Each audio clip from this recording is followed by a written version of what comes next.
I think a lot of people misunderstand Alex, and I kind of want to like help Alex decide with this. But before we get to that, I'm curious.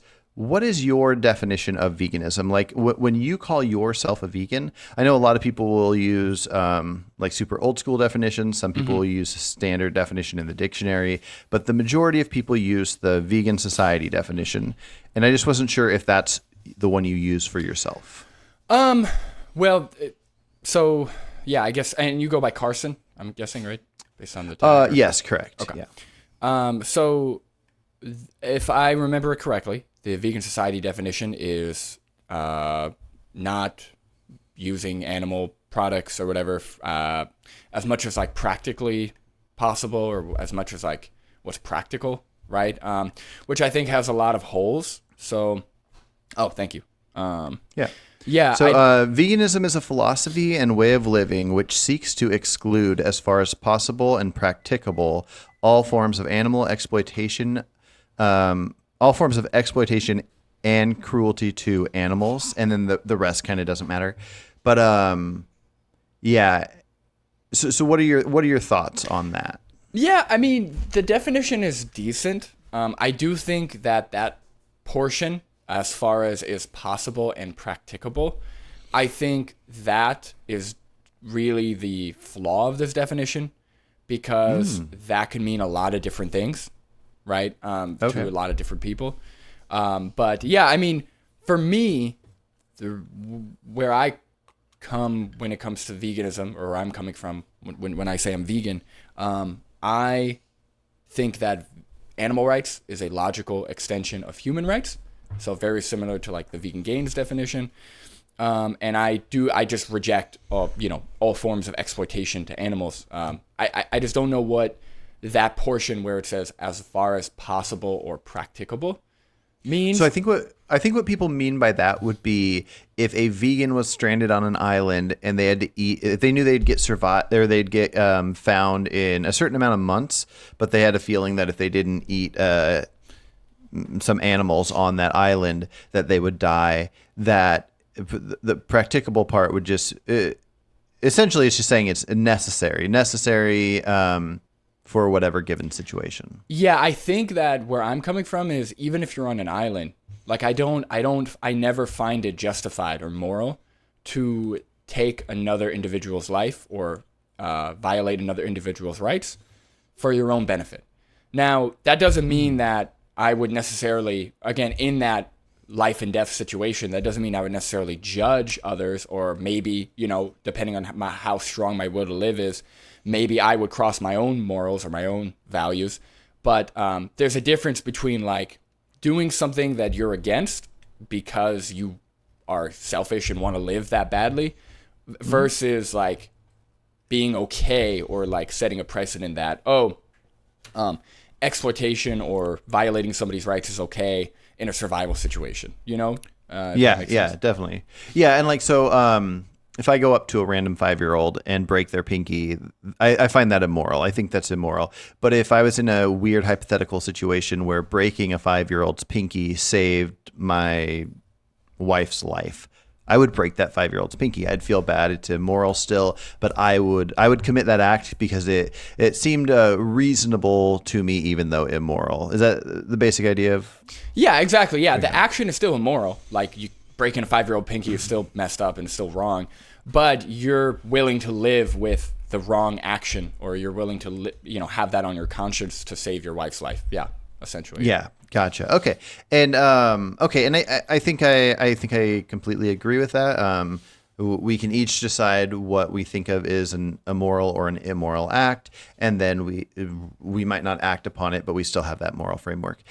So I think I'm not sure with most people with veganism if they probably view it somewhat like that. The thing I want to kind of get down to, because the thing that threw me off the most was your reaction to Alex saying in the video. I wrote it down. Sure. Alex said, if you're causing unnecessary suffering and death, and then you said veganism is not trying to prevent all suffering and death. And so I wasn't sure if you were referring to your own thoughts on veganism, or if you think that Alex is wrong even when it comes to the definition we see here that most vegans go by.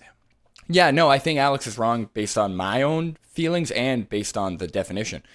Okay, so what I'm gathering is that he's just using a simpler word for people to understand instead of using practicable. So practicable is basically saying necessary. Well, but another. Sorry, Go on. No, you're fine. I was just going to say, because the term, if you could repeat it also, but if I heard you correctly, he said that veganism is trying to reduce all unnecessary suffering to animals. And that's not what that's not what veganism is, right? So that was what you said in response. And that's the thing when it comes to doing live things and responses. It's hard to keep track of each word or whatever. So, I mean, I probably make this mistake so many times. But when Alex said, when you're causing unnecessary suffering and death. So he's referring to the idea of someone causing it, whether you're putting it in demand or doing the action yourself, causing unnecessary. So unnecessary, like the practicable. So I think he's just fitting that definition. Causing unnecessary suffering and death. Yeah, I guess it would be like the term causing. I guess we would have to kind of flesh that out because, for example, does growing crops cause suffering and death? Does growing crops for humans cause suffering and death? I guess, yeah, indirectly. Right. Yeah. So it's kind of like it's that whole idea that if you go and purchase beef and then you eat it, you're eating it isn't causing it in a sense. You're purchasing it is only causing it in a sense, but that sense is that you're putting it in demand. So same thing would go if there's no way to farm crops that vegans would eat without there being some death, then purchasing those crops is causing it by putting it in demand in the same way that purchasing the beef is causing it. The difference is the vegan crops that are causing some deaths are causing tiny amount of death versus a large amount of death. But I'd say in both cases, there's causing happening. Well, but that's the thing is like, I don't think like for me, and based on this definition, I don't think it implies that veganism is not it's not about like the number of deaths, right? It's about the intentional exploitation and commodification of animals, right? So like, for example, if I'm on that desert island, right? And let's say it's me and another individual, could be a human, could be a cow. Can you hear me? Yeah, sorry. Okay. I meant to close out of that other screen and I closed out of you for a second. Oh, no problem. There you go. So yeah, let's say I'm on that desert island and it's me and another individual, could be an animal, could be a human, whatever you want to go with. And there's only a finite amount of food, right? There's only a set amount of food. By me eating that food versus giving that food to that animal, right? Technically, yes, that animal will probably die in that process, but I did not violate that animal's rights, right? I took the resources that were available, right? So you could call it competition for resources or competing for survival. But I did not actually violate that animal's rights and kill them, right? They died indirectly because I took the resources, but I view those actions as two different things. Okay. I do too, and I think that was a really good example. Can I give you a hypothetical? Sure. Okay. So let's say let's say someone, not you. Let's say Bob is in the forest and he has a gun, and there's an apple tree and it has an apple on it. Let's say Bob loves apples. He really likes that apple. And Bob does not need food. He has an endless amount of food. He has his own farm, actually. He just has like crazy amount of food. He doesn't need any extra food, but he loves apples. And specifically the apples in this forest. He goes to this forest. There's the apple tree with the apple on it. And a deer comes up. And a deer is about to eat that apple. Bob pulls out his gun, kills the deer, so the deer doesn't eat the apple, because he tries to scare the deer away, but it won't leave. He's just going to eat that apple. So he shoots it, he kills the deer, Bob grabs the apple, eats the apple. He leaves the deer, and he takes off. Is there an issue here? Is Bob doing a non-vegan action? Yeah, I think the thing about this hypothetical and I'll answer it. But I think the thing is, in this hypothetical, we know that we know like the calculation of what is the exact amount of food we need for survival and what isn't, right? Like, if you're asking, like, if there was a way to calculate, because it's an empirical claim, right? If there was a way to calculate, okay, if we grow this amount of crops, this will feed exactly this amount of people and have exactly 0 nutrient deficiencies, I would actually be for regulating crop production, right? So, like, for example, in this hypothetical, what would you say, Bob was the guy's name or whatever? Yeah. So, yeah, if Bob did not need the apple and knew, right, was able to calculate empirically or prove empirically that, okay, I have no nutrient deficiencies, I have all the food I need, yeah, there's no reason to shoot that deer in the head to take the apple. Okay. Yeah, if that makes sense. Because I think... Yeah, no. Sorry, go ahead. I was just going to say, so I like to use that example because I guess it would be similar if Bob knew that deer would come to eat the apple and Bob created a poison that would attract deer and that would make when a deer consumes it, the deer, let's say, would die a miserable death, or it doesn't even need to be a miserable death. It can just be a death or whatever. And so we could swap that out and have it be where the deer, when it comes to the tree, so Bob's not even there. He just left the poison. And some days no deer will come and no deers will be harmed, and Bob will just eat an apple. And then other days a deer will come, eat it, and die. And so the reason I like to use these examples is because when I first was discovering crop deaths, my first and only thoughts whatsoever was just the idea of dumb mice and snakes getting caught up in a tractor.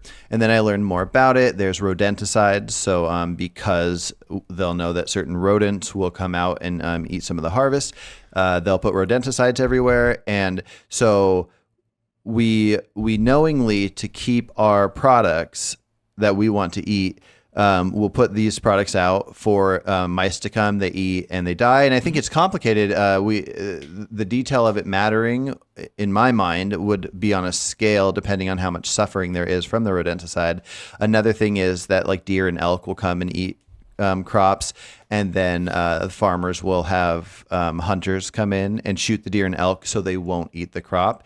And so those two are what the analogy you're trying to fit, and I think they're comparable. Sure. I mean, again, like the biggest issue I have with Alex O'Connor is like, because here's the thing, amongst vegans or amongst like, once we establish that, okay, animals should not be exploited, bred into existence, killed for like essentially their body parts, right, their flesh. Once we've established that, do I think that first of all, the crop agriculture system, like the industry, is well above my pay grade, right? I have no influence on that. But if I were to do research, and I have, like you said, I've learned about the crop deaths, do I think that there are ways we could vastly improve upon the crop agriculture system we have? Yeah, I'm sure there are. Or there are ways, yeah. Just like with almost every other industry, right? Especially in a profit-driven society or market or whatever you want to do. Whatever you want to call it. Yeah, we have a lot of unnecessary products and a lot of things that actually aren't even beneficial for humans. They're there because people will pay for them, right? So yeah, I think there's a lot of issues with the system we have. But when we're discussing veganism, in no way, like just because we have those imperfections in our system, I would say it's more of a economical system.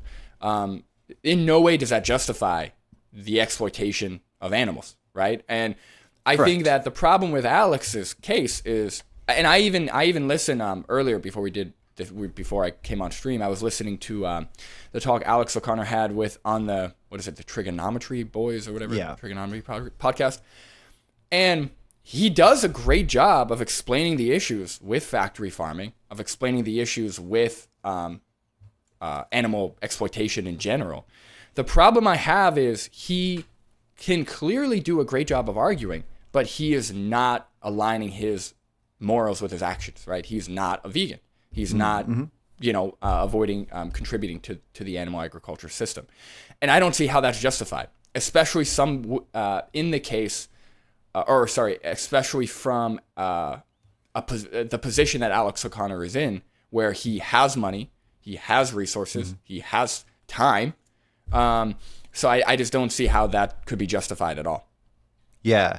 Yeah, I agree with you on a lot of that. I made a note here that because you had mentioned that when Alex said him not being vegan is for practical reasons, and then you were saying that if he's doing it for practical reasons, then that's going to be factory farmed food. Like if he's just doing a speech and it just needs to grab food really quick, there's no way that quick food is going to be non-factory farmed. So I think that's a very good point you made. I agree with a lot of the things that you did say in the video, but I think there are some complications. Now, part of this is Alex's fault. I don't know if anybody owes anybody explanation, but I personally wish Alex would explain himself a little further, not just why he feels like he practically can't be vegan, but also I want to know how not vegan he is. Yeah. I think a lot of us view it as you're either vegan or you're not. And clearly we can see with what we're talking about with the cropland, where even though we can't be perfect, we can see that there's certain levels, like if somebody that just eats typical crops, that let's say one animal a year dies because of the amount of crops they eat, where somebody else grows their own crops, and because of that, one animal dies every 2 years. They're twice as good in a sense as far as their outcomes, not their intentions. But so there's no perfect way to do it, which is why I think when us vegans talk, we should focus on various areas of there's the worst you could do of anything, and then the best you could do, and all the in between. So in the same sense that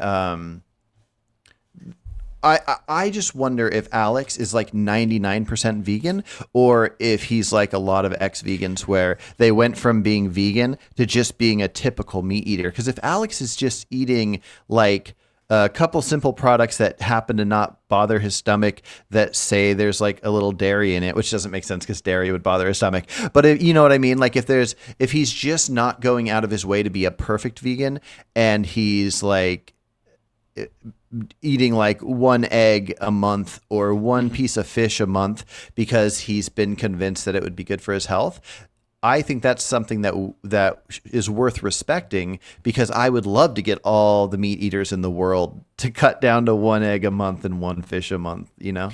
Well, I mean, again, I feel like you're viewing it from like a numbers comparison, right? Like, yes, to a certain extent, right? Like, for example, if I could snap my fingers and instead of having, 5,000 people die in car accidents, if I could have 2,500 people die in car accidents, if I could snap my finger and make that happen, yeah, I mean, I think if it was that simple and that easy, I think we ought to do that morally. But the amount of people dying, right? So like 10,000 people dying in car accidents versus 2,000.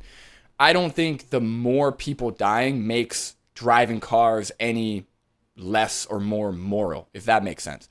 So like, if an action that I'm doing, right, if my action is not directly exploiting or violating the rights of others, and it just so happens that this activity leads to a lot of death, right? I don't find, like, if there was a way to reduce that death, that's great. I'm for it. But if there wasn't, I still wouldn't be against that action, right? I'm not against that. I'm not against the action of driving cars. I just would want there to be a way to reduce the amount of car accidents. But that doesn't mean that, car accidents or driving a car is immoral, if that makes sense. So I don't really like doing the numbers thing, because you could take that to an infinite level of what's unnecessary, right? Again, like, if there was a way... Oh, sorry, go ahead. Well, I just like the numbers must matter though, right? Like, so if one cow suffering is better than two cows suffering, sure, right?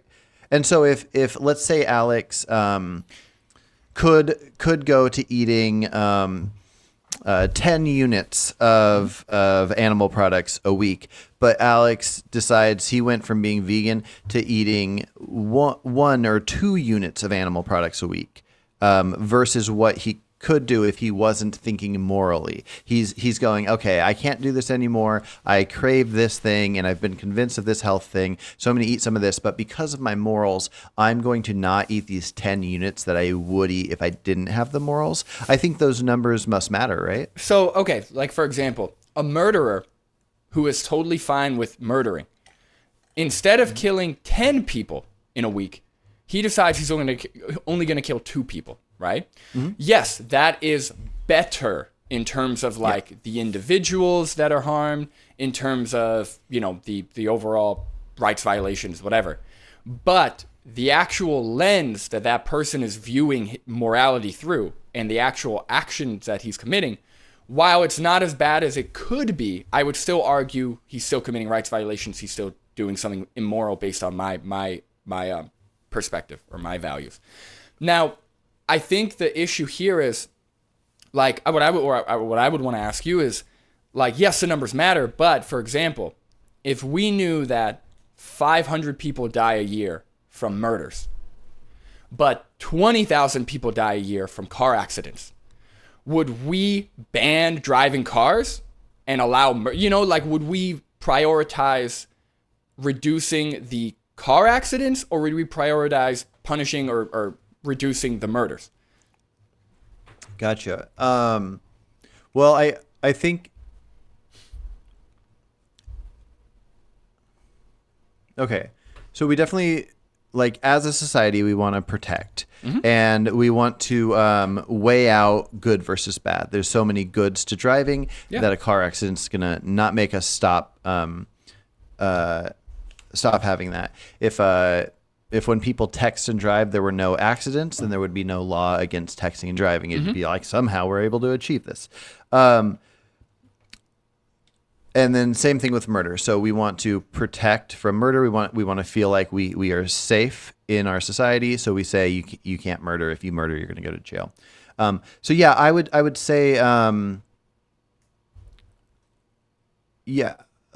Maybe this will answer the question. I don't know why I'm going about it in such a long way.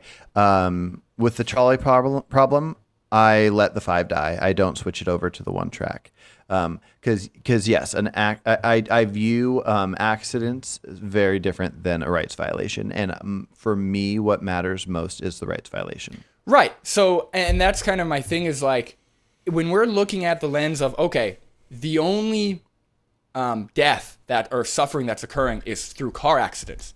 Okay, how can we reduce this? What can we do? What regulation can we put in place? How can we minimize the car accident deaths from 20,000 to 10,000 to 5,000 to hopefully none, right? But when we're viewing it from, okay, there are thousands of people being murdered every year, and then there are thousands of people dying in car accidents every year, we should have laws and regulation and more protection against the intentional rights violations versus the car accidents or the indirect rights violations, we could call it that, right? So like when it comes to animal agriculture, like, yeah, again, I am actually, depending on the scenarios, again, I don't know who would be in charge of this, but I would actually be for, because I care about others. I would like to be more minimal. I value less suffering overall as well. I would be for different regulation for crop agriculture, for, goods you could purchase at the store, for whatever you want to look at. But that, number one, I don't think that could ever happen. Nobody is ever going to care about that when we have a system of direct animal exploitation, right? I agree with you that it's complicated because we can compare different things and one thing can be way worse than another. But just as far as trying to figure out if an action is bad, I have an apple tree in my backyard. And I'm actually at the point where I don't have to fertilize it. I don't have to water it. It's something about trees. They actually they happen to get enough water that they're fine, or at least this apple tree. So aside from something happening outside of my knowledge, there's zero, I don't put out rodenticide for to save the apples from rats or anything. Zero harm is happening. If I pull an apple off that tree and I'm thinking about eating it, and then I change my mind and I just toss it down, if I just throw it down, it's going to compost and go back into the earth and do its thing. Did I do an immoral act by throwing that down? I'm sorry, what are you throwing down again? I'm throwing the apple away. Just apple I picked off the tree. Okay. I was going to eat it, but So I instead changed of my mind. eating it, you just put it on the ground? I just throw it away. Yeah. No, I don't think so. Okay. Now, what if somebody purchases a vegan cake, and as of now, I don't know of any cropland that doesn't involve some death. They purchase this vegan cake, and they're going to eat it, but they go, I changed my mind, I don't want it, and they throw it in the garbage. If we can calculate it and figure out whatever percentage of an animal died to get that vegan cake, even if it's 0.000, which would mean that at some point we can add it up, and if they just bought 10 vegan cakes, and we can ignore the idea of waste or the idea of plastic on the environment, anything like that. It's just the idea of putting something in demand, purchasing this item. It's a vegan item, but throwing it away. Is that an immoral act if we put in demand a thing that is entailing animal death and then throwing it away? No, I don't think so, because again, like, it's an empirical question. So like, okay, you would have to show that there are more crops grown specifically for the cake, right? Not just using the crops that were growing in like and dividing up the resources, but also I always like this calculation where if there wasn't cropland there, right, there would be wildland, right? And there is death and rights violations happening on wildland amongst animals, right? So you'd also have to show that there is more death. And again, if we're just talking about numbers, right, forget about intentional versus indirect, forget about, veganism, where if we're just talking about more death, less death is preferable. What's the calculation or what's the evidence for that? So, you'd have to show that there is less animals dying on wildland versus cropland. So that's one thing. So if we're talking about evidence you need to provide, that's some of it. But again, what was I going to say? You mentioned the cake, throw it out. I could respond to the wildlife thing, and then maybe it'll pop into your head. Yeah. Okay. I used this analogy before, and if you don't like this one, I can switch over to a different one. But let's say some woman is in an alley, and there's 10 people that are gonna gang sexually assault her, and then somebody comes by and saves her. And they stop all those other guys, and then they force a kiss on her and say, "I'm just gonna kiss you. I'm not asking for your permission. I'm just doing this because a really bad thing was about to happen, and that was stopped. So I'm doing this thing that's also bad, but nowhere near as bad." I think that analogy lines up well with this wildlife thing. I've never understood this when I hear Lifting Vegan Logic or Dr. Avi say it. I have not been convinced that there's any logical reasoning for this. And while you're pondering that analogy, I'll just give an extra detail to the wildlife analogy itself within itself. If I went out and found a piece of land that I could purchase for whatever reason that was like 10 acres, and there's a lot of wildlife death on there, suffering, whatever is naturally happening. If I could purchase that land, fence it off, and make it to where now there's no wildlife in it. So in that specific piece of land, it went from, let's say, 10 units of suffering to now 0 units of suffering. There's a chance that I could need that to grow food for my family or for a company or whatever. But let's say in this hypothetical, I don't need to, but I could. So it had 10 units of suffering from wildland, and I took it down to 0. If I turn that land into something that now causes more suffering, I don't have to compare it to the 10 units of suffering that happened before. Now I have to compare it to the 0 because that is an option as well. And so if I now go, I'm going to create vegan cakes that I'm only going to sell to people or give for free to people that don't need any food. I'm only going to give this to people that are at least 100 pounds overweight. Then let's say now there's 2 units of suffering on this land. 2 units is a lot less than 10, but there is suffering and death happening because of creating this thing. And the only justifiable reason in my own personal morals would be for health. Not that I'm saying somebody has to figure out how to be the perfect amount of health and they can't go a little bit over, but I would say that it's justifiable to figure out, to learn what healthiness is in your own mind or whatever, and try to be a certain amount of healthy. And if you honestly are going past that and you get overweight and you're consuming something just for taste pleasure, a vegan cake that, let's say, we know that nothing in it is going to give you any nutrients you need, you're only consuming it for taste pleasure. I'm not saying people have to stop eating vegan cake, but it is causing rights violations that aren't needed and not necessary. Well, again, let's go back a little bit. I will talk about the gang, thing and versus a kiss or whatever, right?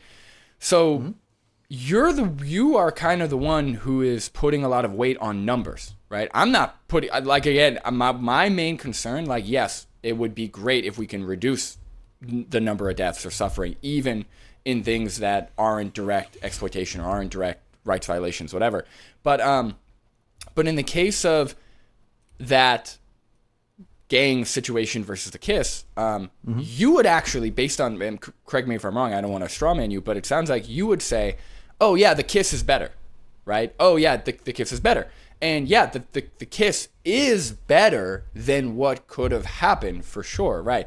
But again, I would say that a direct rights violation is still a direct rights violation. And in the case where it's, they're about to be, I guess my point was, right, if we're talking about numbers, then the amount of numbers that are involved on wildland versus the amount of numbers that are involved on cropland does matter, because you're not talking about direct rights violations. You're talking about the number of overall suffering and death that's caused by a certain circumstance. Well, right? I'm only referring to rights violations myself. I'm unsure how we should handle suffering out in nature. That counter was just to the Dr. Avi lifting vegan logic idea of this is justifiable because of what the wildlife would have done, and I just don't think it is, and I think that's their claim. But yeah, I think numbers matter in a sense, but I'm only referring to numbers within rights violations. So then I guess what do you consider a rights violation, right? Because, for example, and again, I think that the number of animal death that's involved in crop production could be drastically reduced in a vegan worldview. Again, keep in mind, it's non-vegans that are farming, that have created these systems. So I do think a lot of it would be drastically scaled down. But when we're talking about using resources, right? So, I mean, we could even equalize this, like we could put it with humans, right? We could look at it from humans. If there was a group of humans that could not be reasoned with, that had no ability to understand civilization or society, and every time that we, right, civilized humans or, humans that can't communicate, tried to grow crops to eat, right, to grow resource or use resources, if they kept coming over and kept destroying all the resources that we were using, or eating all our food, again, at that point, it is like an us versus them. And it's a matter of like, okay, they are taking all of the food that we are growing for ourselves, right? It's not like in a circumstance where we're dealing with other individuals that can be reasoned with, it would be simple enough to divide up the land, divide up the resources, move them here, move them there, like we do with humans to a certain extent. Obviously, I think there are issues with our system, but that's another conversation. But yeah, does that make sense?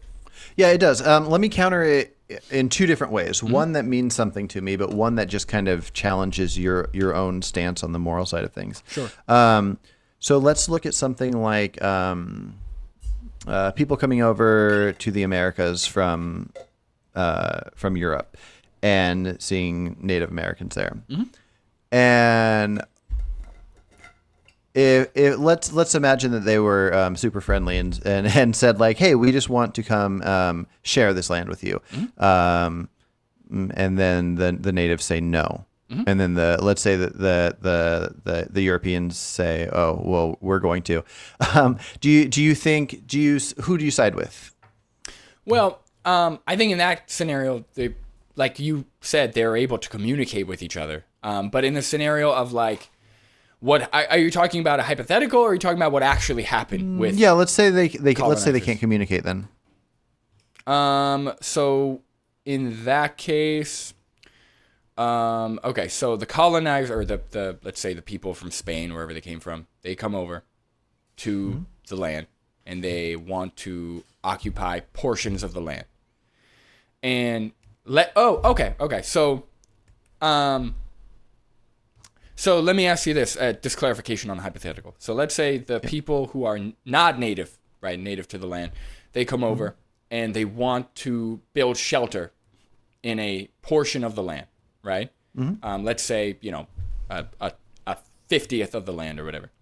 And every time they try and put up a house, the natives come and they destroy the house over and over and over again, to the point where the people that have come onto that land, the new people that have come onto that land, will die if they are not able to build this house, right? I would say that in that case, they do have a right to defend their home, right, their means for survival, from the people that literally cannot communicate, cannot be reasoned with, and are jeopardizing their survival. Yeah. But one thing to add is, like, when it comes to philosophical questions, I don't have all the answers. I don't know what the justification for us living is, right? I did not ask to be brought into existence. So, like, again, like, these like nitty gritty philosophical questions are really interesting, but I don't have all the answers, right? Oh, for sure. And I don't either. And I think the good thing about these, at least for me, because I find it interesting and I want to be the best human I can be and hopefully have conversations that can help others as well, is just to further my stance. I learn new things every day. And so I think this is very comparable with the Native American thing. I just, I want to survive. I want to live. I would do anything to survive. But outside of that, I don't want to cause any harm. And so in the same sense that, like, the reason I mentioned the Native American thing is because it's actually an element that Alex says in the talk that you guys listened to, but it's actually the last little clip that you guys didn't listen to, which is basically saying one interesting element is that we came to their land. So humans are taking land that it belongs to the animals, growing stuff, and then getting mad at the animals that are eating it.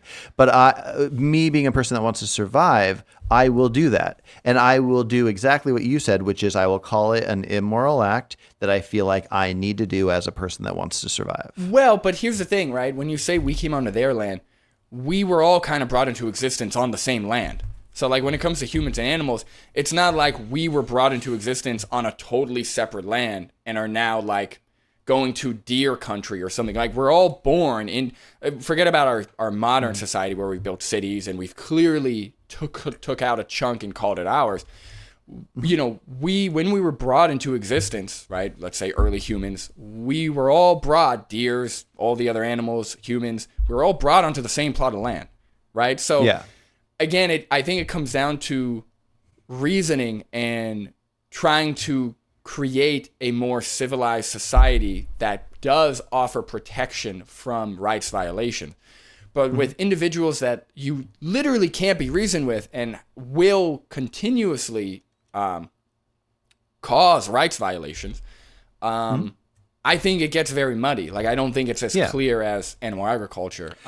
I do agree that it gets muddy, but what I will say is that if we know, let's say that we empirically know that all things that we purchase from stores that come from cropland entail death, then there has to be, so again, the cakes. I use cake as an example because it's practically nutritionless. There's no nutrition to it. So you take a vegan cake, at some point, whether it's just one cake or if you say 10 cakes or 100 cakes, if you throw that away, you are putting in demand something that you are getting nothing out of that is entailing death. It's death caused by you putting it in demand. In the same sense that we'll tell somebody that says, "Oh, I'm not killing them. I'm just eating it. Somebody else butchered the animal." You're saying if we have I'm not saying your action. Well, I'm saying we do, but you do have the empirics for it. Well, yes. Can you? You can provide evidence that shows that for every extra, I don't know, for every extra piece of cake, there is X amount of animals dying. I mean, I have to do a lot of math, but yeah, the numbers. I don't have it on hand, but the numbers exist for the average amount of deaths from cropland as far as each animal, like mice, rats, birds, whatever different thing, and then we could just divide and and figure out the numbers. I'm not saying we have the exact numbers, but I'm saying it's pretty safe to say that every piece of food that we can consume, how farms work now, will have this issue. And there will be a certain number. Like so when you consume the vegan food you consume, there is a number that exists no matter what. There must be a number that exists, whether we know the exact number or not. The exact number would be a silly 0.092 animals die a year because of logical consistencies, food consumption. Sure. Now, if you looked at exactly what you were going to eat for this year and then you doubled it, then however many animals would be harmed would be doubled. And so we have. Well, I think you know what I mean? think we should view it from a calorie perspective, not a specific food. I know I think you're implying that the cake would, in the scenario we're eating cake, it's beyond our maintenance calories, right? So I think, we should view it from because obviously if I eat 2,000 calories and 500 of it is coming from cake versus 2,000 calories and none of it's coming from cake, it's the same amount, right? So I'm assuming you mean eating more calories, right? Because if I'm eating the same amount of calories, how would the food choices I make, unless, again, you can empirically show that, like, let's say corn results in more death than soy or whatever. You know what I mean? There is that too, but I guess I'm going at an angle from causing harm, suffering, death for taste pleasure. I think that's the most logical argument I can see. The most reasonable argument for eating animals would be the argument of if it was healthy to eat animals, then that's the most justifiable reason. And so same thing with this, where if this crop death, the most unjustifiable reason would be taste pleasure alone. Right, but again, if we're talking about numbers, we'd have to go off it from calories. That might be the easiest route to go, and I don't know why I'm necessarily challenging that, but I do want to point out that if somebody's maintenance calories was 2,000 calories a day, and they got that from cake every day. Not all from cake. But what I'm saying is if I eat 2,000 calories of the least processed, let's say healthiest, whatever that means, but the healthiest food, plant-based foods, versus 2,000 calories of Oreos and bread or whatever, right? If we're just talking about the numbers of crop deaths, right, or deaths that calorie wise they would be equal, right? Unless again we looked at, okay, you're consuming this much soy and soy has more crop deaths compared to corn. But if we're just talking about like generally, as long as calories are equal, the crop deaths should be equal. Right, so I think if we're talking something like that, because in Alex O'Connor's point, he's saying a bodybuilder because they require more calories. Correct. Yeah. Right, and bodybuilding is not exercise for like the minimum amount of exercise for health. It's after a certain goal for pleasure or whatever, right? So that was his point. I think my biggest issue and why I find this. I like these conversations, but I think the reason why I get very frustrated with Alex O'Connor's position is because he is essentially trying to get into the nitty-gritty of existence, of crop deaths, of what's morally right when it comes to us using resources, taking resources away from animals, deaths that animal deaths because of our presence on the planet, essentially, while he is contradicting his own values, right? While he is not aligning his morals with his actions. And beyond that, while he is directly contributing to the rights violations of other individuals. And to answer your speculation or your question earlier, he does consume meat. He does consume animal flesh. Okay. The way I know that is because on the trigonometry podcast, they said, so you went from, like, how did you go from being a vegan to a meat eater? And Alex didn't correct them. He didn't provide any clarification. Okay. So we can assume based on that he does eat animal flesh. And yeah, I mean, like I said, I would be for, I try and be within a healthy weight. I try and be as minimal, as maybe not as I possibly could, right? Because again, we could take that to the tiniest amount where I'm, essentially a hermit in a cave. But separate from that, I do try and be mindful about how much I'm consuming. And I would be for better regulation to control crop production, to control all of these extra products and things that literally provide no value other than pleasure and profit for those companies. So I would actually be for more regulation there, but that in no way, so like preferences or like talking about what's better or worse in that context has, I think should have zero effect on the moral obligation that is to go vegan. And I mostly agree with you. I just think it's interesting to go down to each. Like, I would imagine that if we lived in a vegan world, the thing we're talking about now would become a huge deal. Yeah, it would be probably the new vegan, and I think that it's good for us to think outside the box and figure these things out. Like, the only downside to something like this is if it convinced people that were thinking about being vegan to go, oh, it's too complicated. Which is why I don't think an idea like this should be like sprung on somebody like. You're not vegan unless you do this, which is why I don't think in that kind of way anyways. Like, I'm a huge fan of focusing on welfare for animals while they're farmed until we can get the farming to stop. I'm a huge fan of stuff like advocating for Meatless Mondays, all these different things, because I think it's good to meet people where they're at, work on with people through baby steps and all these different things. But at the same sense that like getting somebody go from eating a lot of meat down to a little meat is good. Getting somebody that is vegan but 200 pounds overweight that eats vegan cake every day, they are literally putting in demand the unnecessary death of animals. Can I ask you a question? Yeah.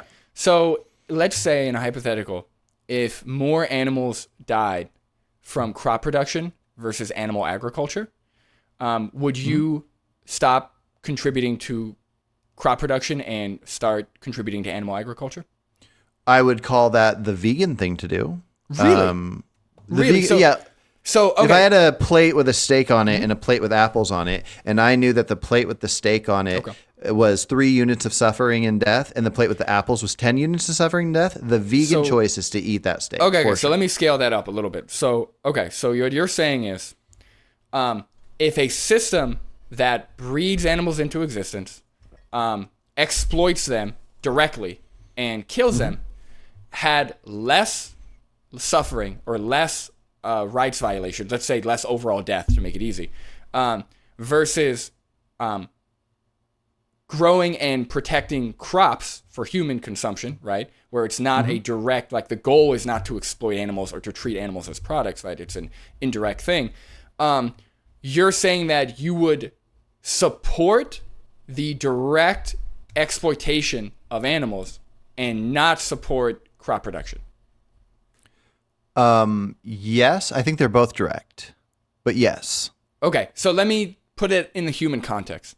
So let's say there is an industry that involves 1 million human deaths every year, okay? And then there is factory farming of humans that only results in 100,000 human deaths per year. Are you saying that if you had to pick one, that you would actually support the industry that has 100,000 human deaths versus the industry that doesn't directly breed and kill animals, but has more human death overall? That's what you're saying? Not human death overall, or even human suffering, which I care more about suffering, but the direct element of it is what I care about. If we were So would putting you out say- poison would- for humans that would attract humans because we knew humans would be there, and we were just trying to kill the humans, so we basically my deer apple example, then yes, if in both cases there were humans being directly, intentionally killed, I would go for whichever one had less. Correct. So you view that, like, let's say, what's a good example? Okay, so you view the, let's say, killing of an animal that cannot be reasoned with to protect human food supply the same amount of exploitation or the same amount of direct rights violation as breeding an animal into existence, treating them as products, and then slitting their throat for food. It would be a measurement of suffering. So you, So the answer is no. So if there's a cow that is bred into a factory farm and it's raised for 4 years in a tiny area, being fed garbage it's not supposed to be eating, and getting branded and getting dehorned and all these different things, the suffering level of that is going to be a lot more than the suffering level of a rat suffering from poison and dying. Okay, so so I'd much rather the rat be shot with a gun and die instantly, and I'd much rather both of those cases than the situation with the cow. But would I rather somebody go shoot a deer in the forest and be such a perfect shot that it doesn't have any suffering at all, or would I rather a deer eat some deer poison and slowly die because that's what the farm calls for, but the farming is just for our vegan food? I would much rather the hunted deer than it would all come down to the suffering and maybe death, but mostly suffering. Right. But again, first of all, you keep saying our vegan food. It's not just vegan. It's crops, right? Vegans are the only one that do the crops. But yes, like you're saying food compatible with veganism, I guess. I only say our vegan food because what I am referring to is what we put in demand as vegan. So I would say we can exclude what non-vegans put in demand, I guess, if we want to. We can exclude the food that's being fed to animals because that's just not what I'm referring to. I'm referring to the demand we're putting in the same way when we talk to animal eaters about the demand they're putting in. Wait, I'm just confused. So are you talking about like only vegan cakes and stuff? Or are you talking about like soy, rice, whole food? Oh, everything. I find it justifiable to want to live and therefore to poison rats so we can eat whole food to be healthy, and I'm going to do it. I'm not asking people to lay down their lives, but yes, I am talking about all of that. If we're talking about like the apples and the steak and which one I'm going to eat or which one's more vegan, yeah. So when you say vegan food, you just mean food consumed by vegans. Correct. Okay, all right. Yeah, I don't. Again, that's a very utilitarian perspective where you're only after like reducing suffering and maximizing well-being, which again I don't really understand because not maximizing well-being. Just for myself personally, I don't think of myself as utilitarian either. Okay, but yeah, suffering matters to me. You only put value on reducing suffering, not the well-being part, just reducing suffering. Correct. Like I think it's morally wrong to cause suffering to someone, but I don't think anybody should feel morally obligated to go cause pleasure to anybody that like I don't think anybody needs to go out of their way to cause pleasure to a stranger. So as far as pleasure or well-being or any of that, unless you are causing the lack of well-being. But yeah, from my angle, the suffering is the bulk of what matters. How about you?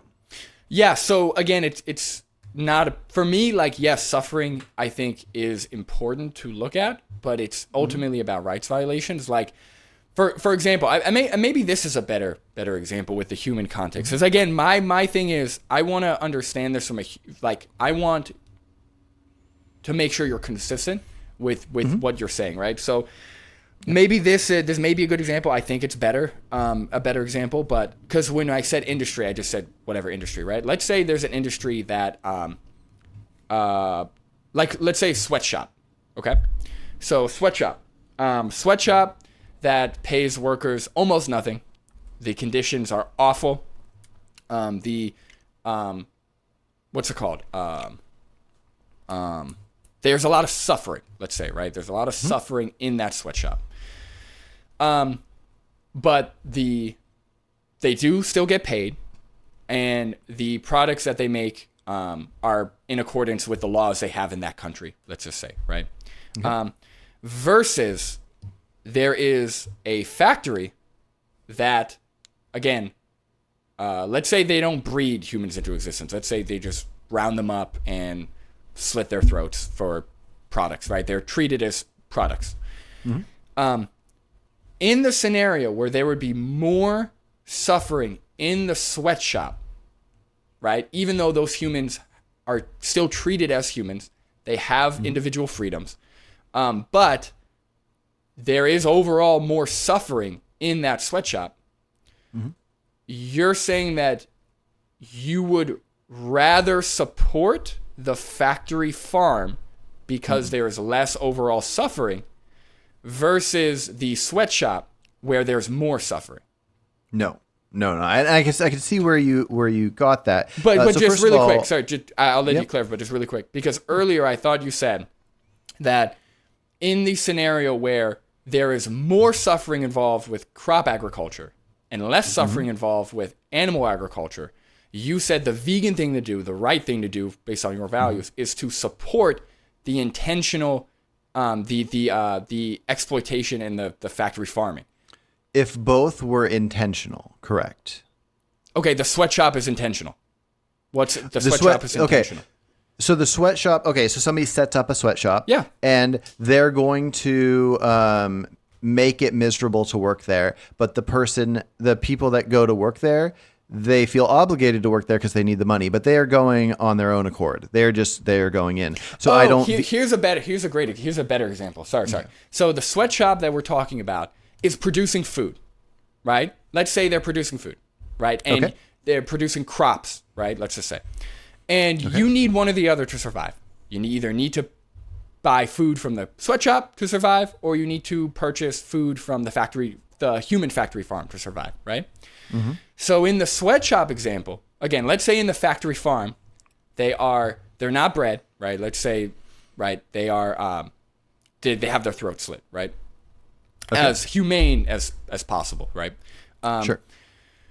So in this scenario where the sweatshop filled with humans that are producing food, in the scenario where there is more suffering in the sweatshop of humans that are producing food, and again, this is an intentional sweatshop. This isn't accidental. Somebody is intentionally making these humans suffer in the sweatshop.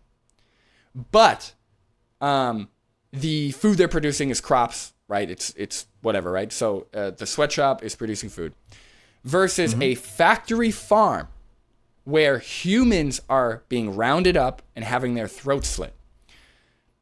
Would you prioritize not contributing to the factory farm that is having humans' throats slit and not offering protection to those humans, or would you prioritize not contributing to the sweatshop where there is more overall suffering, but those humans still have free will? They are not the products. Mm-hmm.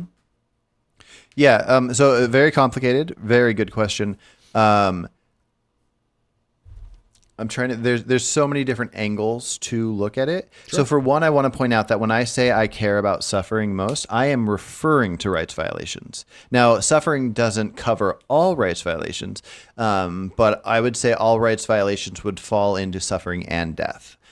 Which I care about both. Intentional. So you're saying there can't be rights violations without suffering or death? I don't think so. Okay, so let's say there's a woman who has been given a drug and she's completely passed out in the back of a car, and this drug ensures that she's going to have no memory of this interaction. Would it be okay to take advantage and violate her bodily autonomy even though there is no suffering and no death involved? No, I'm certain enough that I'm going to call it a flat out no. And no, that's a fair point. Yeah, because if you're saying that your biggest thing about rights violations is just the suffering and the death, you're saying that if there's actions that don't involve suffering and don't involve death, then it's fine. But we can look at a lot of examples where that's not the case. And that's what I prioritize.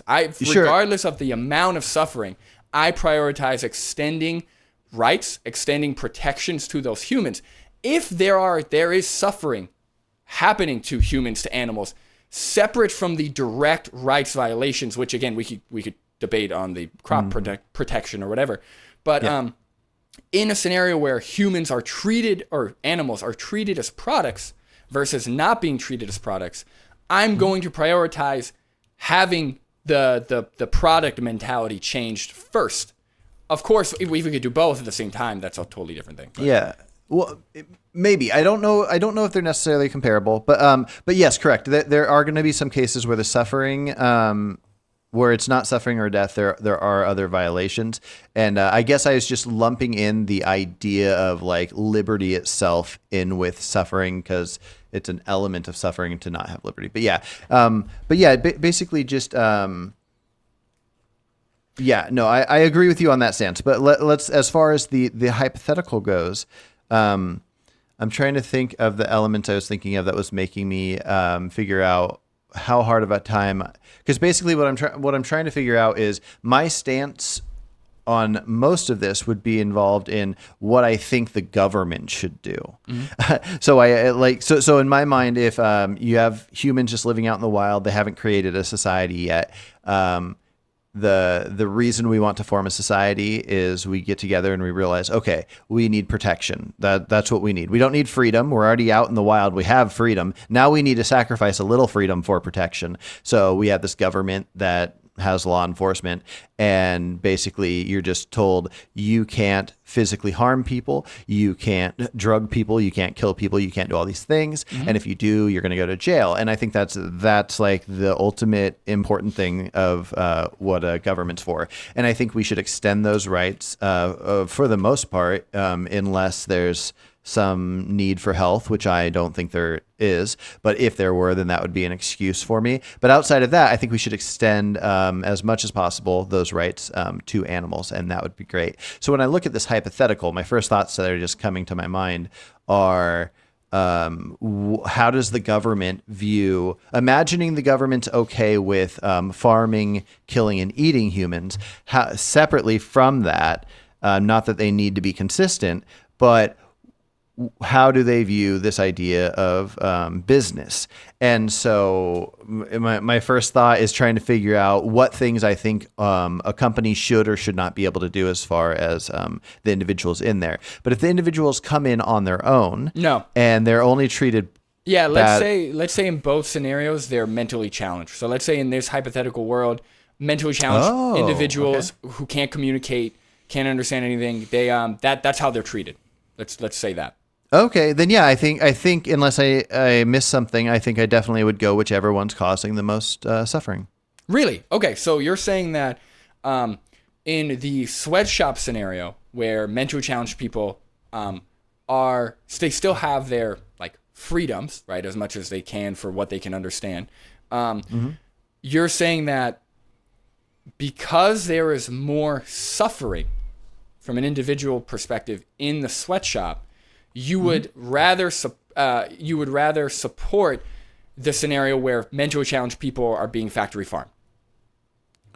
I think so, because the elements. No, I don't know, man. Yeah, I don't know, man. That's crazy. Well, let me just see if I fully figure you out. Yeah.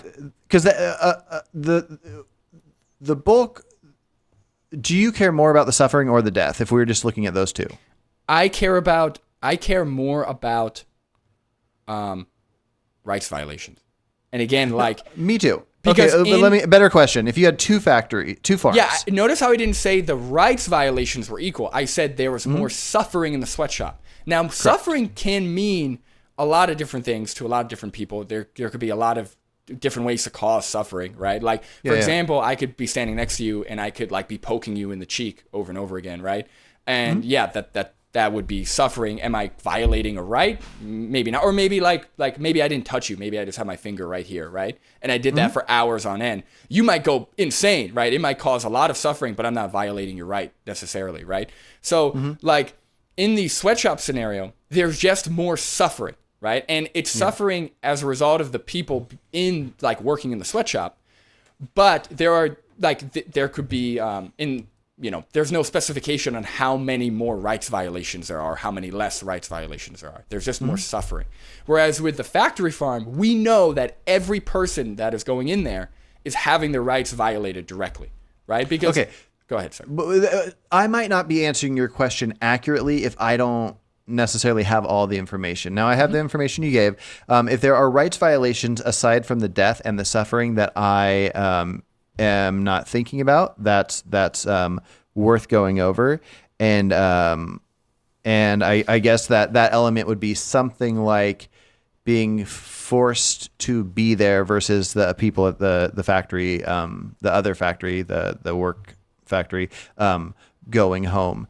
But I think one thing that we might be getting hung up on is my view on the difference between suffering and death. So just really quick, if you had two farms, Farm A and Farm B, and both of them bred a cow into existence, and one of them, Farm A, that cow is treated like a factory farmed cow, just getting all the horrible treatment, the horrible suffering, all that kind of stuff. And then you got Farm B, and that cow was just like, it didn't even know it was on a farm. It had so much room, all this grass and stuff. And then after 4 years, both are coming to an end. They're both going to be killed quickly and die or whatever. Do you view the death as worse or equal or whatever, the instant death? How do you compare that? Like, what do you think of as worse or not than 4 years of suffering? It might be better to compare pigs. I think they might have the worst life in factory farms. So again, if I had to pick one, I would pick death only versus torture and death, right? Obviously, I think it's fair to say that, okay, if we had to pick... What about death versus torture and life? Versus torture and life. So you got one pig that's living the greatest life ever. 4 years later, it just gets quickly executed.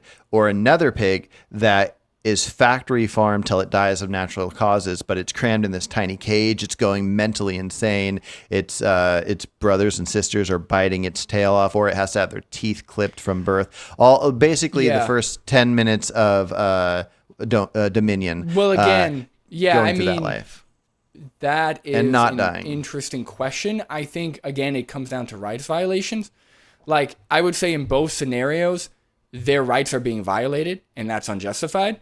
If I had to pick one, I could pick what I would want for myself, right? I can't say that one of those is more moral or less moral. I would say that they're, in terms of rights violations, they're probably equal. Maybe... If you could put an intelligent brain inside the pigs and ask them what they would want, what do you think they would want? I would say that if, again, going off of what I would choose, I would probably, if I did, like, again, because, if I didn't have any freedoms, if it was just torture, I would probably choose the have a great life and then die, or get killed, I guess. I'd probably choose that one. Go ahead, sorry. So I was just going to say, so I think even though it might seem extreme and you might think that we think extremely different, I don't know if we necessarily do. It's just really hard with this challenging hypothetical you gave, which is a really good hypothetical.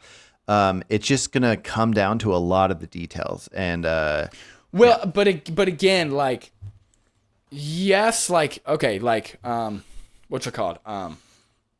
I guess the problem with viewing things from a suffering lens is it's very hard to understand what suffering means for every individual, right? Like, yes, we could generalize, like, okay, keeping an animal or a human in a cage and depriving it of sunlight, like, based on what we know on, like, what produces well-being, what people need for, like, mental health, for physical health. Yes, like, we know that's going to cause a certain level of discomfort or suffering or whatever, but it's hard to calculate just based on suffering what situation is more moral or less moral. Like, I'll give you an example. I watched something on the news the other day where this lady, I don't know if you saw it, it was on Instagram or something, but this woman was sent to jail because she was working with mentally challenged and mute kids. So these kids are mentally challenged and they're non-verbal, so they can't communicate anything.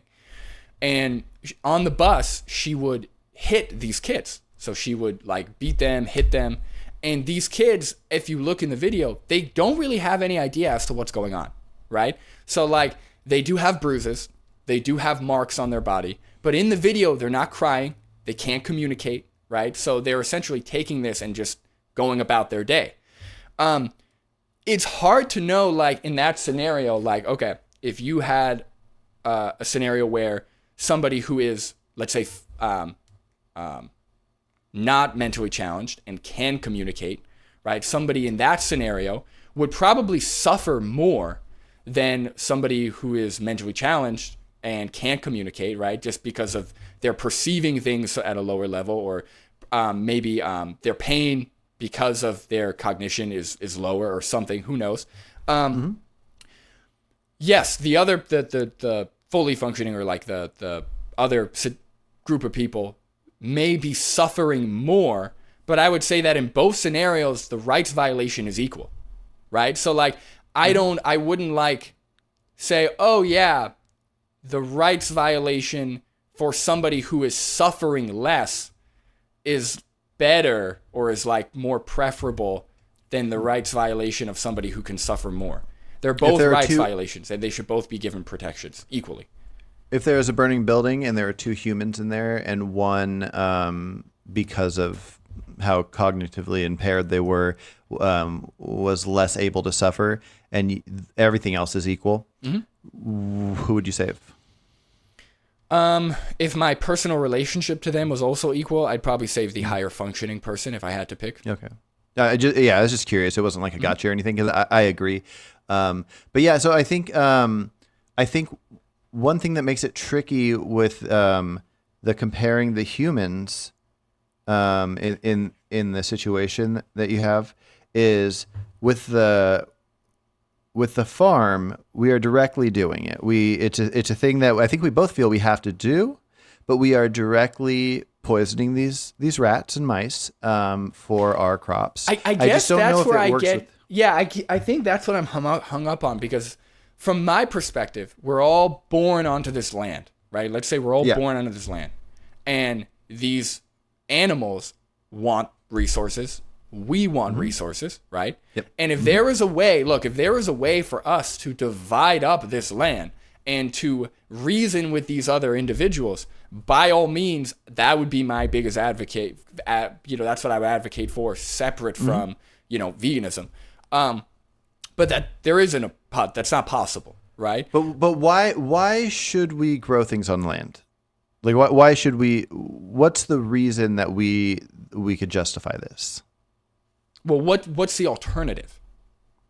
So like, and that's what I was going to ask you. No alternative. Just why should we justify it? Why should we justify it? I mean, I think there is you could call it for survival, but I think there is a like a healthy level of competition for survival, or competition for resources, right? Yeah, because, and I agree with you. Yeah. Go ahead. Survival, but why should we grow vegan cakes? Well, separate from the cakes. I already said I was in favor of regulation, so separate from the cakes. So again, I already mentioned at the very beginning I would be in favor of more regulation to try and minimize, right? But again, like. Alex is in favor of regulation, top down. Remember, so the problem, the problem with Alex's position is that nobody is going to regulate if the people do not care. If you can point to any other social injustice or any other circumstance where there was top down regulation when 98% of the population were in favor of not regulating, I would love to see that example, but that just doesn't exist. That's the thing. Like, if there could be regulation, top-down regulation, without people having to go vegan, yeah, I would want them to regulate it immediately. Who cares? Yeah, I think so too. But that just doesn't happen, because the people in the government, keep in mind, the people who are regulating are part of the population, right? If 98% of the population aren't in support of regulation, that also means that statistically the people who are regulating are also not going to be in favor of it. Yeah, and that's why it comes down to individual things. I'm not saying you should go out and tell all overweight vegans that they shouldn't be overweight or anything. Well, maybe I'm not. Well, but I as think far there's as a case for that, but yeah. yeah, and that's basically all I'm saying. And I think Alex very well pointed out that the practicality was the reason he's not vegan. Separately, when it comes to philosophy, his some new thoughts, because he was asked new thoughts. It was just very specific that he was saying these are interesting thoughts, and I think that's very important to recognize that if somebody says that they go by the Vegan Society definition with the practicable, which would mean unless necessary, that an overweight person eating a piece of vegan cake, especially on a day that we'll say we know they got all their calories in that day, that they are causing harm. They are the cause. They are putting in demand the cause of harm that is unnecessary. And it's not that they shouldn't do it, because if removing all music somehow made less suffering, I don't know. I love music. I don't want or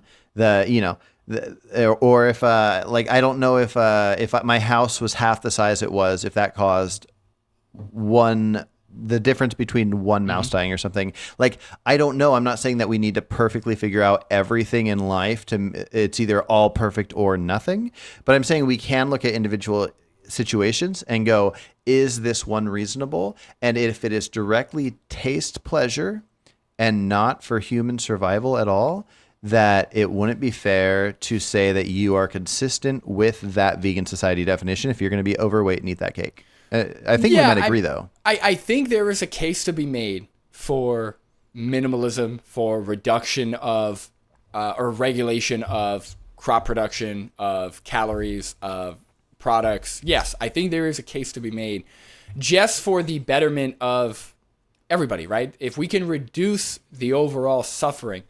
But again, I don't view like killing an animal on a desert island as the same rights violation as me taking food away from that animal, or me like for example, but killing it for the food, that's different. Well, so that's I was going to scale it, right? So if we're on a desert island, right? I'll go back to that example.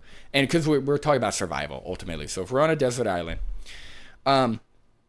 I think there is a very big difference between viewing that animal as a resource for me to use and having to kill that animal. Let's say there's no other way. I can't fence it out. I can't scare it away. I can't keep it from eating keep them from eating my food, right? So the only way for me to eat the resource, or for me to use the resources on that island, was to kill that animal, let's say, right? I don't view those rights violations the same. I understand, like, from the animal's perspective, the animal is still getting killed, right? The animal may have an equal amount of suffering, right? Whether I use it as a product or I kill it to get resources, right? Or I kill it to prevent them from taking resources. So from the animal's perspective, yes, they are dying in both scenarios. The suffering might be equal. But when we're talking about setting a precedent, when we're talking about setting how do we want the world to be morally, I don't think those rights violations are the same. And I would argue the same thing in the human perspective, right? If I'm on a desert island and I immediately look to the human and view them as a resource and slit their throat to eat their flesh, that's very different than me trying to do whatever I can to not kill that human. And then because that human can't be reasoned with and is eating all the resources on the island, I ultimately have to kill that human to get resources myself. I think that, that line is very clear. And I agree. And I think you would probably agree with me. I'm not against the idea of somebody calling like poison control or whatever, not poison control, but pest control, having pest control. Like if there are like ants getting into their cupboards, destroying their food, if there's rodents under their house chewing up and destroying their foundation, that we can't just say, okay, destroy our food and our shelter. We we're going to take you out. And I'm fully on board for that, which is why my focus is on the unnecessary calories. Yeah. Which isn't easy to define, but yeah. Yeah, I think if there was a way to empirically prove all of this and somebody did the work and somebody had the evidence, I think there is a case to be made for regulation and for like maybe vegans tightening up their calorie consumption or something like that. But I just haven't seen any empirical evidence. If there is, and I'm talking not just to you, but to the chat, obviously, besides just speculation, right, we might be able to assume certain things. Like, obviously, if we have one field of crops versus two field of crops, yeah, maybe we're, blending up more rats in two fields versus one. Like, we could assume things. But unless, there is clear evidence, I'm more or less agnostic as to whether or not, like, we need to tighten up our calorie consumption. And then even then, like, again, I don't think this should affect anybody going vegan. And that's my biggest issue with Alex O'Connor is that I don't think he thinks that either. Well, but here's the problem. Somebody asks, what has anything about your position with veganism changed? And he goes on to say factory farming, he pays lip service to factory farming, while, like I said, he almost certainly is contributing to it.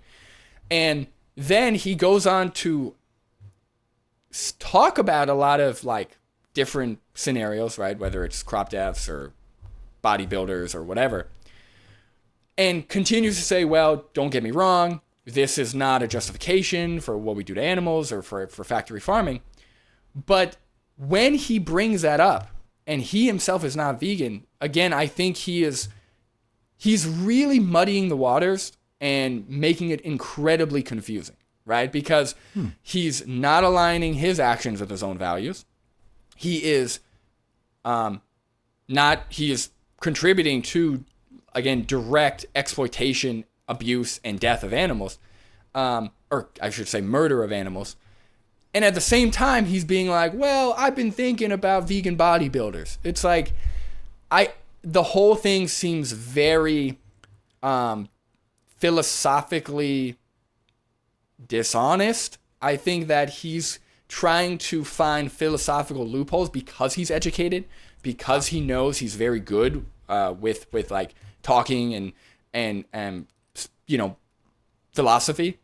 I'd argue that it's very specifically only philosophically honest. It's not honest within action or practicability, but I think it's fair to be a person that you might do a certain action, but you could state, kind of like we were talking about earlier, we could say this is moral or immoral, but this is what our action's going to be for this reason. It's immoral to break a finger, but I would break a finger to save this other person's life. And your actions won't fit with your morals, but and that's a bad example because that's extra justified, where Alex's animal eating probably isn't justified. And what I mean by philosophically dishonest, I don't mean like, I don't know. I'm not the best when it comes to philosophy. What I mean is, it seems like he's using philosophy as a way to be dishonest, right? Because it sounds like he is saying as though, like, what it sounds like is he's framing it in a way that because of these new thoughts, because of these new questions, that's changing his position on veganism. Where in reality, again, and I stand by this, I think that he couldn't do it, right? Whether it's convenience, whether it's whatever practical things he had going on. And now he's thinking about, okay, what about these other questions? So maybe my position is more justified. If that makes sense. Because, and like to your point, he has never actually went in detail on what practically or practicably what issues he had. He just hasn't. And I think he hasn't done that because he knows that whatever it is, there's a fix for it. There's like a workaround. And I think it's just stupid. I don't know. Well, it's tricky because sometimes we might know something's a right thing to do, but because of how life is and easy conveniences, we don't. Like, I don't know a lot about recycling, environment, plastic, and whatnot, but I have a pretty good hunch that less plastic equals better. And I usually make my own coffee, but there are some days where I might swing by a Starbucks to get my nitro cold brew, and it'll be in a plastic cup. If I have this guy with me, I'll just have him put it in my cup. But it doesn't mean that I can't say like, oh, I think if people cut back on using plastic cups, or, if everybody used half the amount they use. And so same thing could go for all kinds of different things, where I might make some claim about something not being the best route to go, but then just due to daily life and issues, we're not going to do it perfectly. And so with Alex, I would say that what he's doing is likely, especially if it's just for practical reasons and just being easier to grab a certain food that he likes the taste of, especially if it's taste pleasure, is worse than somebody that's overweight eating a vegan cake. But I'd say the same thing would come down to that, which I know you agree with in a big way. But I imagine somebody, a vegan version of Alex that stopped eating vegan cakes and overeating food because they recognize that even though it's not doing a lot of harm, it is killing animals. That if after thinking about it a while, they go like, I've decided for practical reasons, I'm actually like, it makes me happy to eat cake, so I'm going to eat one extra piece of cake every single day. And then it would be this complicated thing of, do we call this person bad or not? Do we call Alex bad? And I don't like to view people exactly in that lens. I like to just analyze what I think is right or wrong or achievable. But yeah. Yeah, no, I mean, it's an interesting conversation. Like, I guess at the end of the day, like, I think, like I mentioned, I think there is a very firm line between using other sentient beings as resources versus using resources and it affecting other sentient beings, right? I think that's ultimately, we're talking about crop deaths versus animal agriculture. That's ultimately the line, is like, again, one scenario, we are using sentient beings, or we are creating a worldview where sentient beings are resources, are products. And in the other one, because of our presence on the planet, sentient beings are affected, right? But again, I would say that it's a very firm line between the two. If I could minimize my effect on other sentient beings, including humans, I would love to, right? I would, if there are ways that I can do that and still have what I need in terms of mental health, physical health, whatever, I would love to come up with ways to do that. I would love to have more regulation, stuff like, I'd be open for that. But again, I don't view having a presence on the planet and that affecting other animals as the same kind of rights violation or the same kind of moral issue as treating those sentient individuals as products, right? Commodifying them, exploiting them, breeding them, whatever. And I thought about this the other day too, which I guess we could talk about now. Because whenever I talk, and I'll speak for myself because I do a lot of activism, whenever I talk about, animal suffering or animal exploitation or animal death or killing, murder, whatever, people love to bring up crop deaths, right? Well, vegans kill animals too, right? Or vegans, crop production results in animals being killed as well. I always find that interesting how nobody makes that same argument for building homes or building roads or doing anything with infrastructure, because it's only when it comes to crops. But if we're going to make the argument that, okay, crop production leads to animals being killed, so does infrastructure building, so do building roads, so does building homes, building whatever, right? Anytime where we have to build on the land, we've got to clear the whole land out. We've got to destroy kill everything there. We've got to build up. And then again, people usually use pest control or use some kind of pesticide or to keep animals away. And the thing is, nobody is going around, which maybe from your perspective they should, but nobody is going around saying, okay, no more building homes, or hey, hey, no, or like saying like, hey, animals die because of the home that you're in.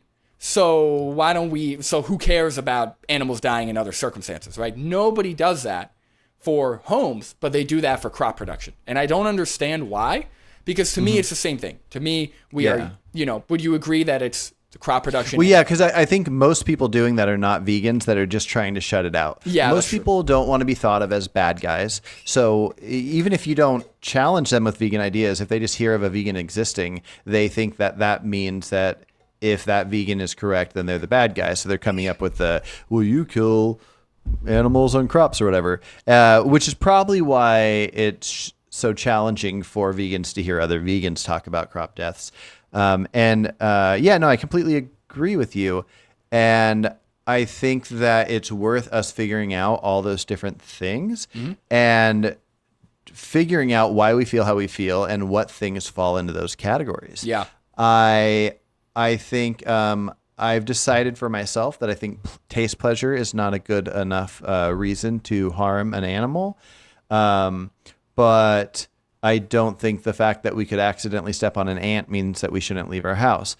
I think that because roads and cars are important, that we should keep using cars. But I think it's not fair that a deer that has no idea what a car is going to get hit by a car. So us humans should figure out how to fence them off into the wildlife better. Yeah.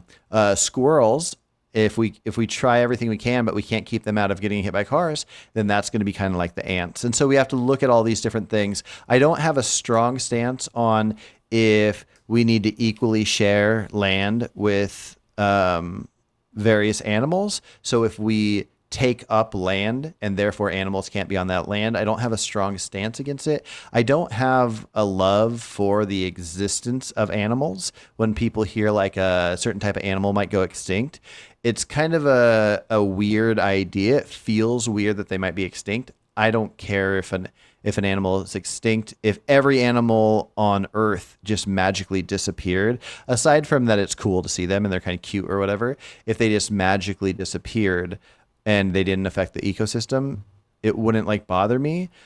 But like you, I care about the rights violations. I care about the harm being done to them. I don't like the idea of them being trapped into an area. I don't like the idea of them being harmed in any way. If you poke them, they bleed, they whine.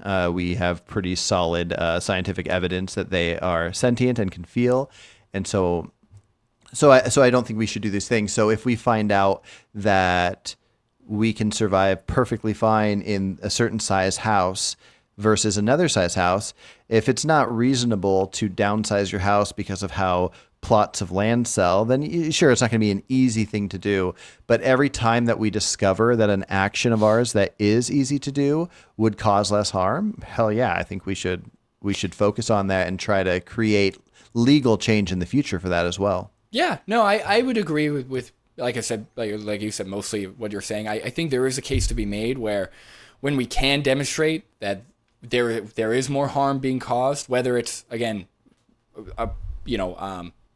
because of our presence, right? Even if it's not not treating the animals like products or exploitation, but because of our presence, there's more animals being harmed. I think if there's a way to reduce that, I would be for that. I think if there's empirical evidence and there's a way to, there's solutions to that problem. Yeah, I would definitely be for that, because I, like you, sound like want to cause less harm, or want there to be less harm on the planet overall. Like if I had a choice, like I said, if I could snap my fingers and have 2,500 people die instead of 5,000 people die from car accidents, I would. I prefer that overall. But yeah, so yeah, I think I agree with most of that. I think we draw, similar lines. I think your line, I think you are more focused on the suffering, whereas for me, like, again, on that line, if there's one scenario where where individuals are the resource, are the product, are given no rights, but there's less suffering, versus the other line where they are given rights, they are being affected because of human presence on the planet, whether it's homes, crops, whatever, but there's more suffering, I would still view the moral obligation as, or I would still view it as a moral obligation to prevent or to stop the direct use, the direct rights violations of animals versus them being affected by our presence. That would be I would say, you know what, if there's a way to reduce this, let's try and do that, because overall less suffering, overall less death is better based on my values. Gotcha. Let me ask you one more question. Well, so one thing, my buddy Michael, who I talked to earlier on this topic, he said he would love to chat with you about the empirics of the crop issue. And that'd be a really cool talk. I think maybe the three of us should just have that talk. But also, there are some comments in here that people were asking about Sure. my vegan status, and I just wanted to comment on it really quick because I saw something about meat eater stuff. I think the main thing that's being said in here is referring to my eating of bivalves. Do you have a stance on bivalves, like a short? I'm agnostic. 10 second? Yeah, so okay. I do not want to consume any animals. I don't want to use animals as resources at all. Now, again, I'm agnostic. I would love to see evidence. I've seen good evidence that they may be sentient. I know 2AM Vegan, when he was active, or when they were active, they did a great video on how bivalves are most likely sentient. But I've also heard a lot of people imply, because they have such a basic nervous system, or basic brain structure, that they aren't. So I'm agnostic. I want to apply the precautionary principle as much as possible. Yeah, fair enough. And I don't eat them often. I actually don't find the taste to be enjoyable at all. But I'm kind of agnostic as well, but I lean towards, until I get the information, I'm not too worried, especially considering how much suffering there is elsewhere.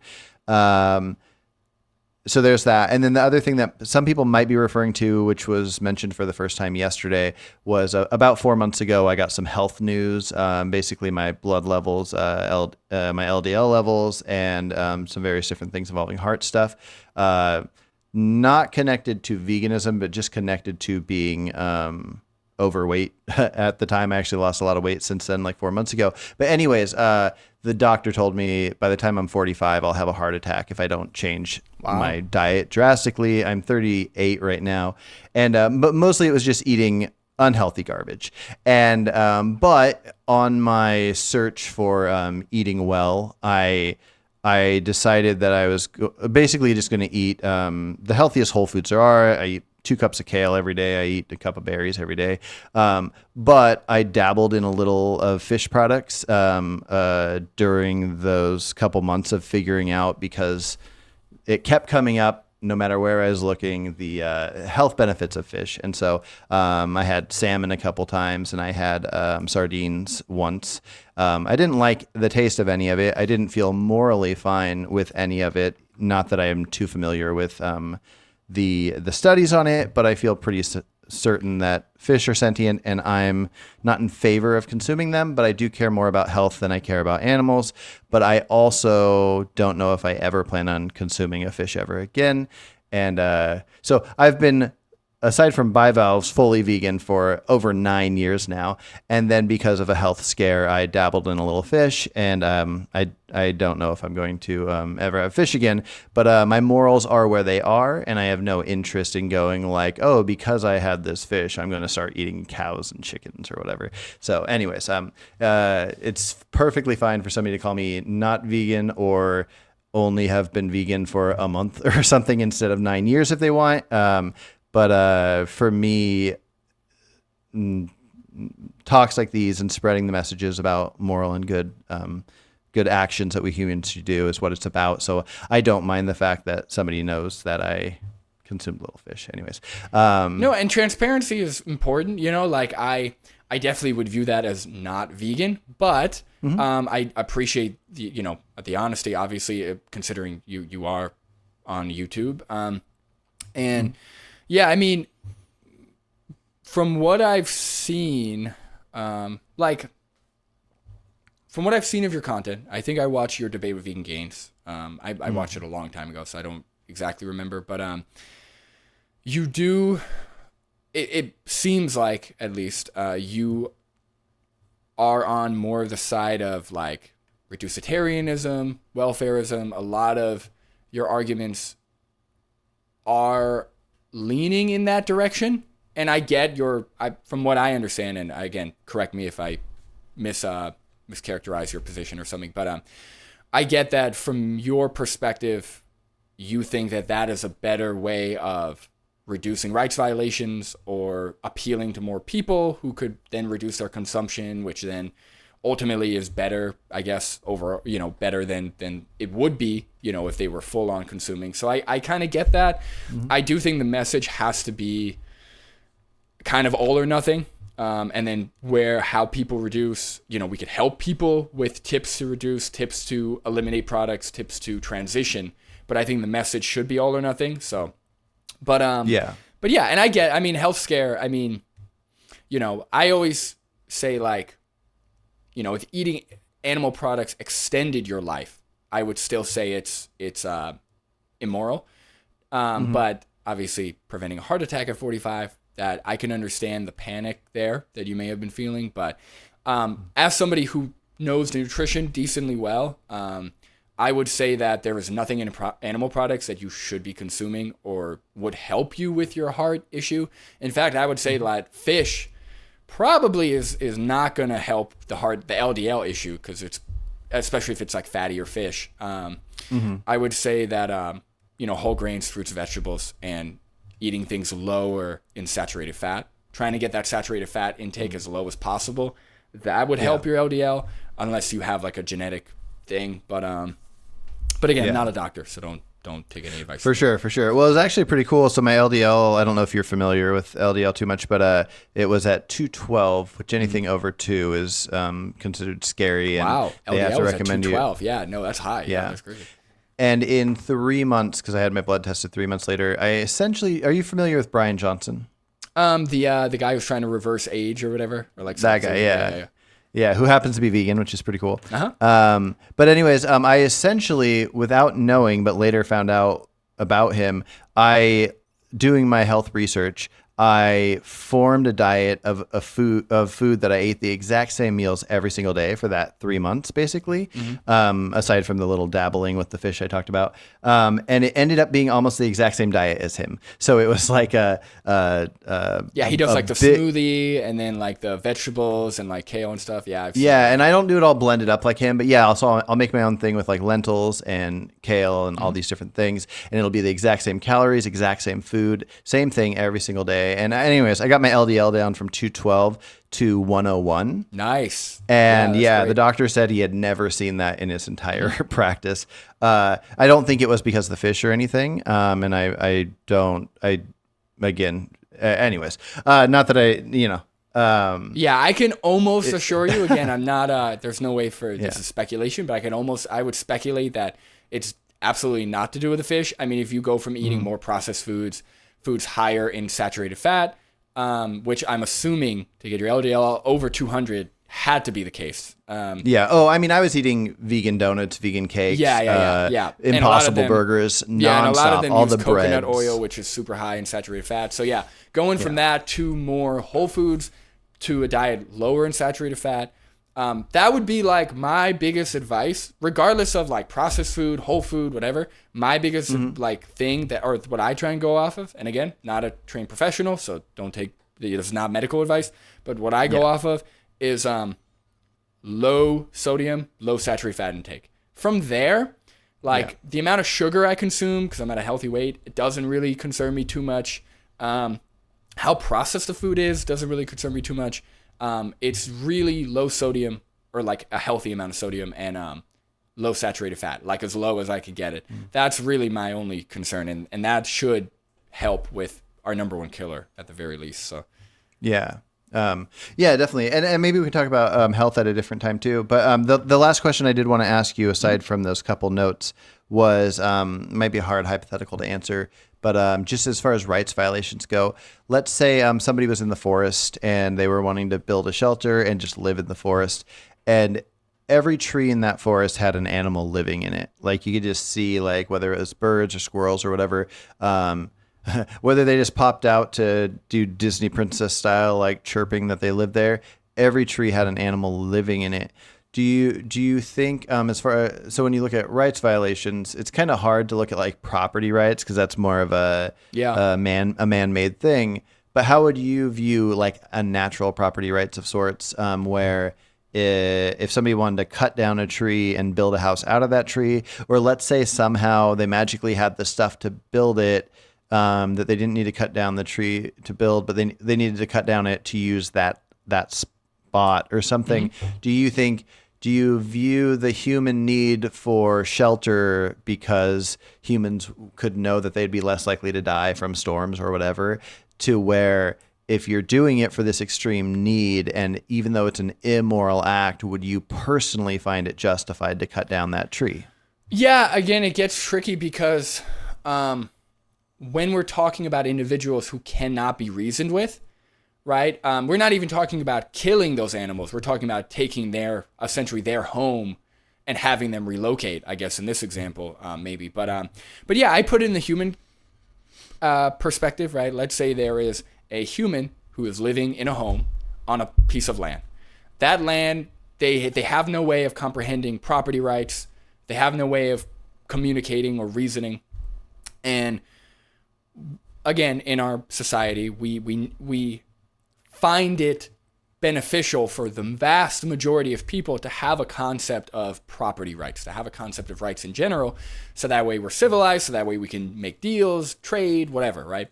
So in that scenario where somebody had, let's say, purchased or acquired the rights to that land, and again, there's no way for them to like move them out or, reason with them or anything, that person is staying there. I mean, again, it gets tricky. I would say that to just, make that person homeless or potentially kill them is messed up. Like, I wish that didn't have to happen. But at the end of the day, again, we have a concept of property rights. We have systems in place. I don't see it as a moral obligation for the person to not build their home on that land and make that person homeless. I do think it would be preferable if there was a way for them not to, or like it would be great if they could both live on that land. But yeah, I think in that scenario, same with the animal case, I would say that because the animal isn't the resource, right? I don't think we are violating those animals' rights because those animals have no concept of property rights. They don't have, So I would say that's kind of where I land on that. Yeah, gotcha. That's a cool answer. Awesome. Well, thanks for chatting. Sorry I kept you so long, and let's set up another talk because I think we both like the idea of challenging each other's stances to the point where we can pinpoint it the best as possible. So yeah, no, it was an interesting conversation. And if you have any other prompts or propositions, yeah, definitely reach out and definitely. I don't, take it easy on the vegan cake, all right, for your LDL and for the what we discussed here. So, but yeah, thanks for having me, Carson. This is cool, and thanks to everybody who's watching or whatever. So yeah, cool. All right, sounds good. Take care, man. You too, man.